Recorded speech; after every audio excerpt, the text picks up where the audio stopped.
From stories across the globe to stories here at home, this is the National News Broadcast. A very good evening to you. I am Sharifa Tahir. A very good evening to you. I am Dishan Veerakone, and here are your headlines for tonight. The brother of former parliamentarian Rishad Badiuddin arrested over the Easter Sunday attack. New Year traditions fulfilled adhering to health instructions. Former MP Ranjan Ramanayaka remanded until April 20th for violating curfew orders. A fire at the government printing department premises. A significant disaster has been averted. Investigations are underway. Parliamentary elections of South Korea set to begin tomorrow. Now moving on into those and other stories in detail. The brother of former Minister Rishad Badiuddin, Riyad Badiuddin, has been arrested by the Criminal Investigation Department. Police media spokesman SP Jalia Senratne stated that a special police team of the Criminal Investigation Department arrested the suspect in the Puttalam area this evening. The suspect is expected to be inquired over several information received in connection to the Easter Sunday attack series. The entire nation engaged in this year's Sinhala and Tamil Alut Aurudhu traditions in accordance to health advices and recommendations by limiting the celebrations only within the family members. The dawn of the Sinhala and Tamil New Year was at the auspicious time of 8:23 p.m. yesterday. The auspicious time for the lighting of the hearths and the preparation of meals was at 10:05 p.m., while the auspicious time for partaking of meals, transactions and commencement of work was at 10:43 p.m. Each household in the country engaged in fulfilling the New Year traditions and customs within their respective families in accordance to health instructions. DIG Ajit Rohana said that the nation had celebrated the New Year while maintaining social distancing, limiting the engagement in New Year traditions only within the family and without any grand celebration as instructed by the police. He requested the people to refrain from organizing concerts, musical shows and parties to avoid public gatherings. He requested the public to commit in the effort taken to defeat the spread of COVID-19. Prime Minister Mahinda Rajapaksa and his family members also engaged in New Year traditions and customs in accordance to health advices and recommendations. In his message, the Prime Minister has said that the nation could appreciate the true meaning of the New Year even amid health recommendations.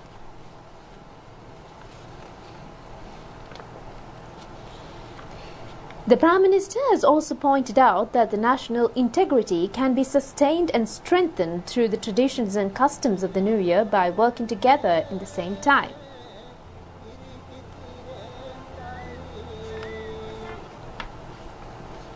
With the dawn of the New Year, the ceremony to offer food at the Sri Dalada Maligava in Kandy also commenced with the participation of the staff of the temple, security forces and media personnel. The annual ceremony was carried out under the patronage of Diyavadana Nilame Pradeep Nilanga Dayala Bandara amid the Pirit chanting of Mahasangha in charge of the Tevava.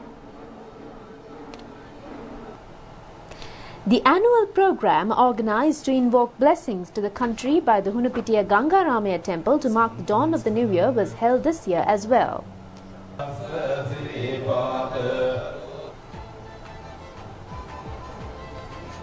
The persons directed to the Valikanda Quarantine Centre and the medical staff at the centre also engaged in fulfilling the customs of the New Year. The customs are carried out by maintaining social distancing.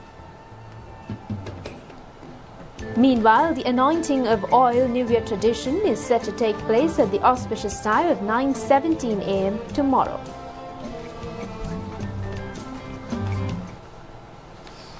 Now, the medical and other related staff at the infectious disease hospital in Angoda was not able to celebrate the New Year this time as they are extremely occupied and committed with the treatments of the COVID-19 patients. However, the hospital staff of the IDH ensured that some patients in the hospital were able to celebrate the New Year.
In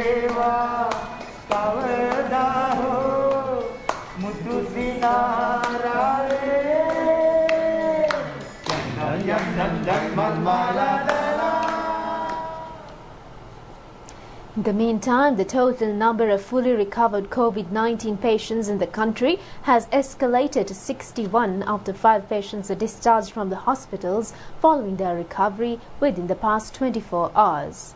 Another 151 active COVID-19 patients are receiving treatments in Infectious Diseases Hospital Angoda, Valikanda Base Hospital, Colombo East Base Hospital in Mulleriava and Iranavilla Hospital at present. The total number of confirmed cases of COVID-19 patients in the country has been increased to 219 with the confirmation of another patient today. The patient has been identified as an individual who was directed to the Punani Quarantine Centre from Berwala area. 7 out of the 8 confirmed cases of COVID-19 infections reported yesterday were also residents of Berwala area and they were also directed to Punani Quarantine Centre. The other person has been identified as a resident of Sudwala area in Jala. So far, 7 COVID-19 related deaths have occurred in the country, while another 142 persons are under medical observation on the suspicion of contracting the disease. Director General of Health Services, Dr. Anil Jasingh, said that all relevant health officers ranging from the provincial to divisional levels, epidemiologists, medical health officers, public health inspectors and other medical staff in the country are on alert over the situation in the country. He said that they are engaged in quarantine processes as well as the processes to obtain samples. He also said that 13 laboratories, including the Medical Research Institute, are on alert over the prevailing situation in the country. The Director General added that they continue to engage in their respective duties amid the New Year's celebrations. He said that a record of 609 tests were conducted on the 12th of April, with more than 400 tests were carried out yesterday. Meanwhile, Pannila and Chinakotua villages in Berwala have been declared as isolated areas from 6 this morning. Lieutenant General Shavendra Silva said that the isolated areas were declared after identifying many COVID-19 patients from these villages. He said that those who are associated with the patients are still in the villages. Therefore, he said that steps have been taken to limit the entry and exit to these villages. අනිකුත් අය මේ ගමට ඇවිල්ලා යම්කිසි ආකාරයකින් එක් පුද්ගලයෙක් හෝ මේ වෛරස් තිබෙනවා නම් ඔවුන්ගෙන් පැතිරීමට තියෙන අවකාශය වළක්වීම හේතුවෙන් තමයි. Steps have been taken to utilize only one road as supply route for these areas. Meanwhile, biotissues of 10 persons who have been directed to the self-quarantine process in Rambukana, Kergol areas were obtained today. Steps have been taken to direct the obtained tissues to the Kandy General Hospital. Meanwhile, South Koreans head to the polls soon against the backdrop of a coronavirus pandemic, while electoral reforms have given 18-year-olds the vote for the first time and smaller parties a better chance of success. The general election tomorrow is being seen as an audit on South Korea's political mood, with President Moon Jae-in's ruling Democratic Party of Korea.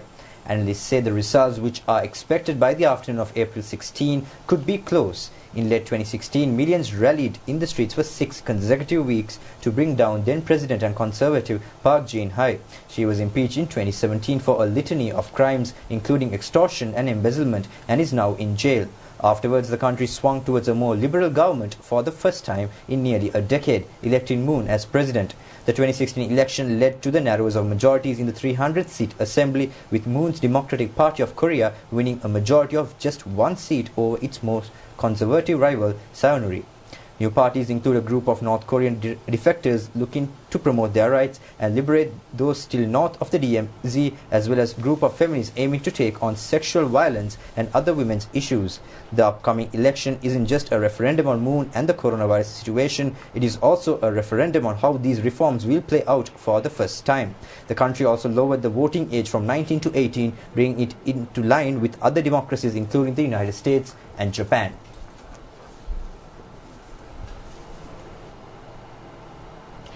Several countries around the world have moved to extend lockdowns imposed to curb the spread of COVID-19 pandemic as confirmed cases continue to surge, while some promising signs have shown as Spain and Italy saw a fall in the number of new cases. COVID-19 has spread around the planet, sending billions of people into lockdown as health services struggle to cope.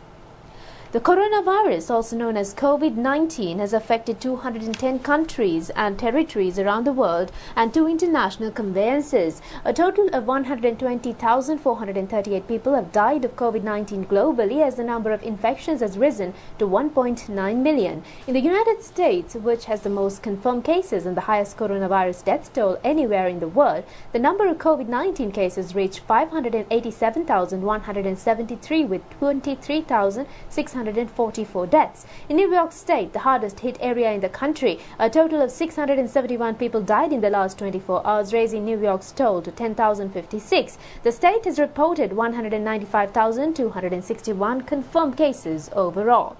In Spain, the number of new coronavirus cases and deaths in a 24-hour period both fell. Deaths related to the virus rose to 18,056. The reduction in the number of deaths was accompanied by a significant fall in the number of new cases in both numerical and percentage terms. Workers from non-essential sectors of the economy, mainly in the construction and manufacturing industries, returned to work in Spain amid fears that it could lead to the spread of the virus increasing. Italy reported 3,153 new cases in the last 24 hours, the lowest number registered, bringing the total number of confirmed cases so far to 159,516. The coronavirus pandemic has claimed 20,465 lives in the lockdown country. Meanwhile, the total of recoveries in the country has increased to 35,435 since the pandemic broke out in the northern regions. Italy had declared a 6-month national state of emergency due to the coronavirus pandemic in January, and 1 month later, Prime Minister Giuseppe Conte announced the lockdown would continue until May 3rd. France is also set to remain under lockdown until May 11th to stem the spread of COVID-19 and reduce its impact on domestic health institutions, following a special address by President Emmanuel Macron yesterday evening. The French death toll from the novel coronavirus rose to 574 to 14,967, while reporting 136,779 confirmed cases. In the United Kingdom, the death toll related to the novel coronavirus has reached 11,329 and the number of confirmed cases has risen to 88,621.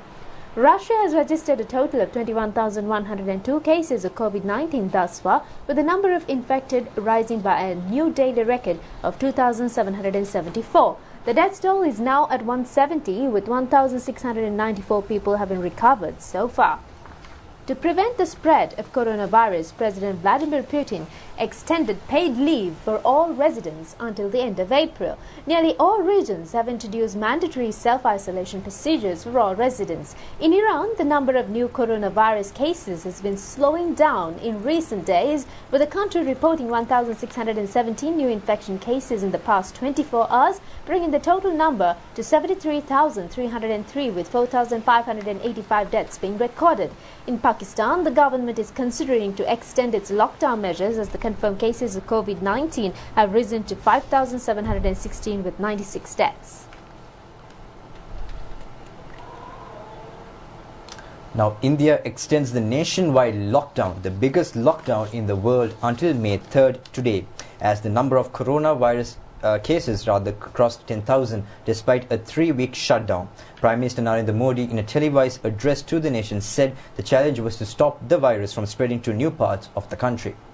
The number of people infected with coronavirus has reached 10,541 with 358 deaths in India. Thus far, the 3-week lockdown of the nation of 1.3 billion people, which started on March 25th, was scheduled to end at midnight today. However, in a televised address, the Indian Prime Minister said that the lives of the people are far more valuable than the economic damage caused by the pandemic.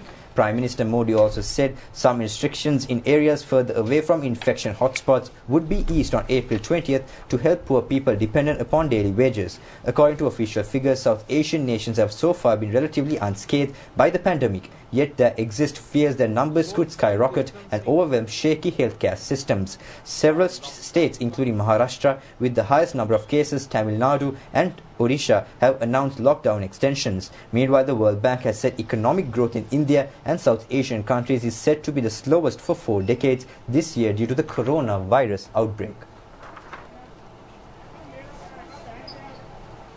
In the meantime, Southeast Asian leaders agreed at their first video conference summit today to fight together against the gravest public health crisis in 100 years to make the region safe again. Coronavirus cases in countries of the Association of Southeast Asian Nations over the past month have soared to more than 20,000 from fewer than 840. The death toll has grown to 866 from 14, but due to limited testing in some countries, medical professionals suspect the real numbers may be much higher. The meeting, chaired by Vietnam Prime Minister Nguyen Xuan Phuc, agreed member states should enhance cooperation to combat COVID-19 in the region and ensure regional supply chains remain open. The total number of infections in ASEAN countries has been surging, with Singapore reporting 386 new infections yesterday and the Philippines reporting 291 today. Indonesia has reported nearly 400 deaths, the highest toll in Asia after China, sparking concern about an escalating crisis in some parts of the region. The Vietnam Prime Minister said the rate at which regional numbers were growing, however, was still slower than the global average. To address the urgent needs of member states during the pandemic, ASEAN leaders agreed to establish a joint fund and medical stockpile. The heads of the state of ASEAN were to hold further talks, although also through video conferencing, with their counterparts from China, Japan and South Korea, expect to express their support in helping the region to fight the coronavirus. Now, as supermarket shelves clear and shoppers rush to stockpile as lockdown regulations tighten, it appears as if major cities are being affected by food shortages. But is it just an illusion? Panic buying cleared supermarket shelves of everyday staples such as pasta and flour as populations around the world went under lockdown. But are there really shortages or just the illusion of shortages? Meat, dairy and fresh food producers have been struggling to shift supplies from restaurants to grocery stores, creating a perception of shortages. Lack of air freight and truckers are disrupting deliveries of fresh food, but retailers and authorities say there are no underlying shortages, and supplies of most products will be replenished, as bakeries and pasta firms ramp up production across Europe and North America. There is more than enough food to go round. That's Britain's Agriculture Minister, George Eustace. But the challenge that all of our retailers have faced is keeping shelves stocked throughout the day in the face of increased purchasing behaviour. The logistics of getting food from field to plate, however, does point to long-term problems. Lack of labour is affecting planting and harvesting. That could cause shortages and rising prices for staple crops, in a throwback to the food crises that shook developing nations a decade ago. More than 20,000 individuals have been arrested for violating the curfew regulations. Thus far, further operations are underway in search of curfew violators. The government decided to impose the island-wide curfew to maintain social distancing with the aim to prevent the spread of the coronavirus. The curfew currently imposed in the districts of Colombo, Gampaha, Kaluthara, Puttalam, Kandy and Jaffna, identified as high-risk zones, will be continued until further notice. While in the remaining districts, the curfew will be lifted at 6 a.m. on Thursday, April 16th, and will be reimposed at 4 p.m. on the same day. The police have said that police patrols and roadblocks will be continued in order to arrest curfew violators. 25,000 police officers have been deployed for these operations. 26,830 persons have been taken into custody, with close to 7,000 vehicles during the period from March 20th until today for violating the curfew orders.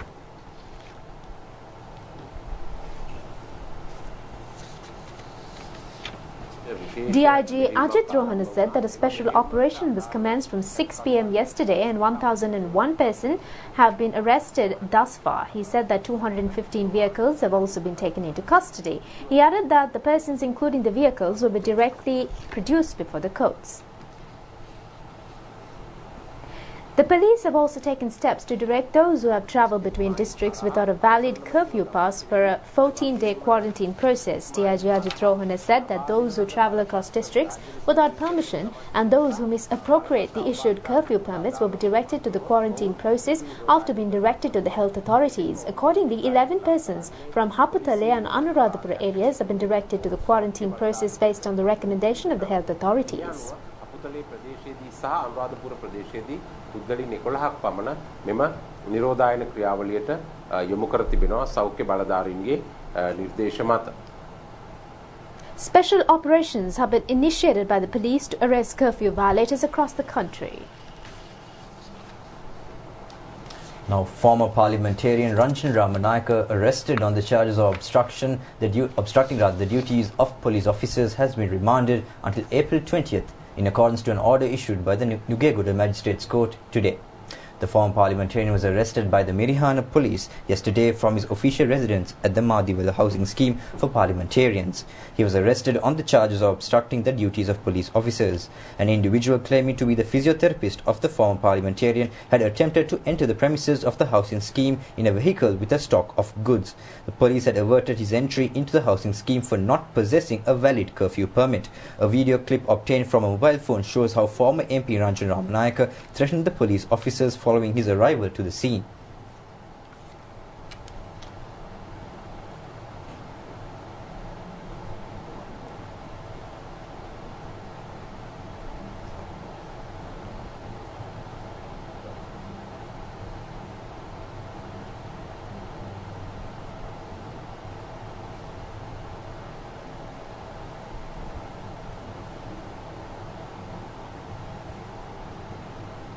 Subsequently, the police arrested former MP Ranjan Ramanayaka and the individual who claimed to be the physiotherapist of the former parliamentarian last night. They were arrested under the charges of violating the curfew, encouraging the breach of order and obstructing the duties of police officers.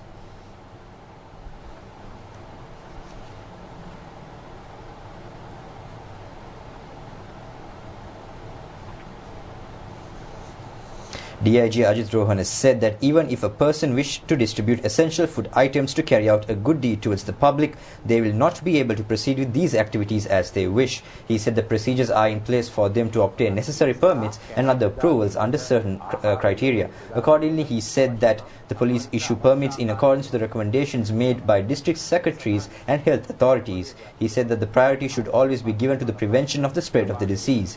He said that all security, health and state sectors carry out their duties even by sacrificing their New Year celebrations. Therefore, he said that necessary action will be taken against those who hinder these processes.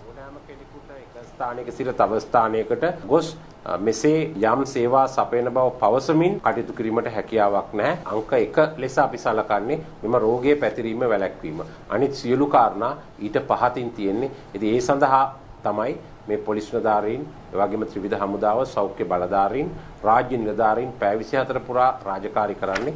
ඔවුන්ගේ අවුරුද්ද පවා කැපකරමින් රාජකාරී කරන්නේ මේ රෝගයේ මැඩ පැවැත්වීමට. ඉතින් ඒ සඳහා වෙනත් පුද්ගලික කණ්ඩායම් බාධා කරනවා නම් ඔවුන්ට එරෙහිව දැඩිව නීතිය ක්‍රියාත්මක කරනවා. Now, the Association of Physiotherapists has indicated that the person claimed to be the former MP's physiotherapist is not a legal professional. The association has alleged that the former MP is attempting to mislead the police with false information. President of the Association of the Physiotherapists, Damika Padmasri, said that this person has mentioned to the police that he is a physiotherapist. He rejected this claim by stating that he is not a registered member of State Physiotherapists Association or the Sri Lanka Society of Physiotherapy. He also rejected the claim made by the person for being employed under the Sports Ministry. He said that legal action will be taken against this person for his false claims made in connection to the profession. Continuing with more stories here at home, the Meteorological Department has warned that according to the heat index, the heat levels in the northwestern and north central provinces in the districts of Mana, Vavuniya, Mullaitivu, Trincomalee and Munaragala have been increased. The heat index or humimeter is an index that combines air temperature and relative humidity in shaded areas to posit a human perceived equivalent temperature as how hot it would feel if the humidity was some other value in the shade. This difference in perceived and actual temperature is the result of a mixture of air temperature, relative humidity and wind speed. The Met Department has requested people at job sites to stay hydrated and take breaks in the shade as often as possible, and also regular checkup on the elderly and the sick should be carried out while staying indoors. Children should not be left inside vehicles unattended. People have also been advised to limit with strenuous outdoor activities. Meanwhile, thunder showers accompanied by severe lightning are likely to occur in several places, particularly in western Sabragamo, northwestern, central and Ubon provinces and in Gol and Mathura districts. The Met Department has requested the public to seek shelter, preferably indoors and never under trees during thunder shower. The department has requested the public to avoid using wired telephones and connected electrical appliances and using open vehicles such as bicycles and boats during thunderstorms. Meanwhile, government printer Gangani Renege says that the fire erupted in the premises of the Department of Government Printing this afternoon. She said that the complete attention has been directed on the prevailing situation. An employee of the department had seen the fire erupted in the premises of the department and had informed the police accordingly. The fire brigade of the Colombo Municipal Council has deployed 4 fire trucks on this regard, and the fire was diffused with the assistance of the Sri Lanka Army. The fire had erupted in storage for discarded paper. No person or building has been damaged from the fire.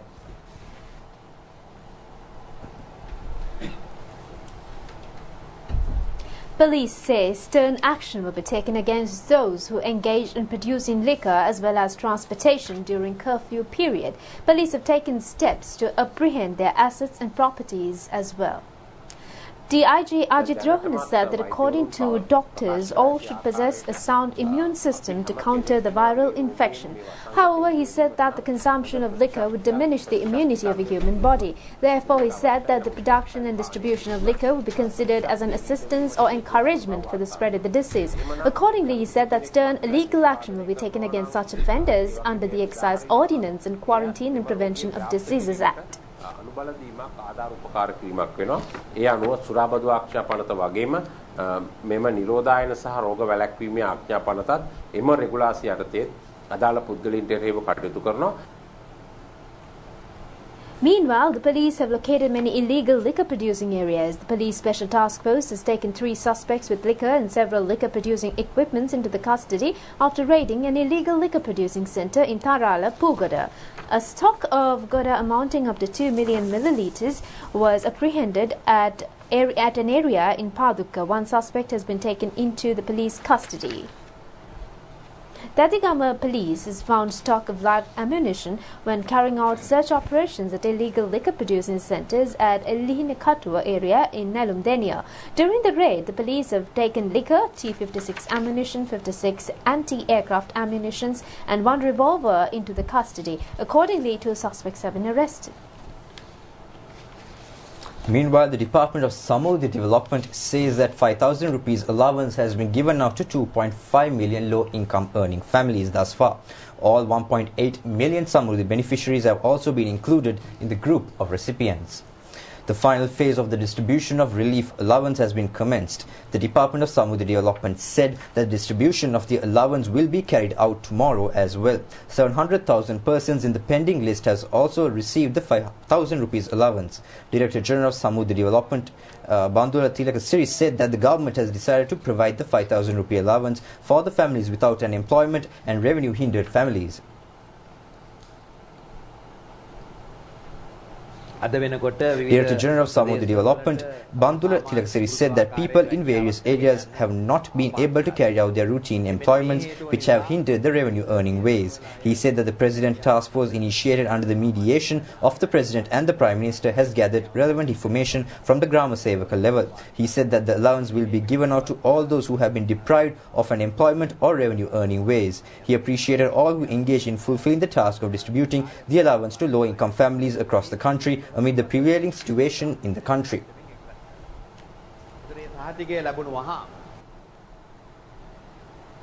And that's a wrap of tonight's Primetime News. Until we meet again next time, do take care, stay safe and good night. Good night to you.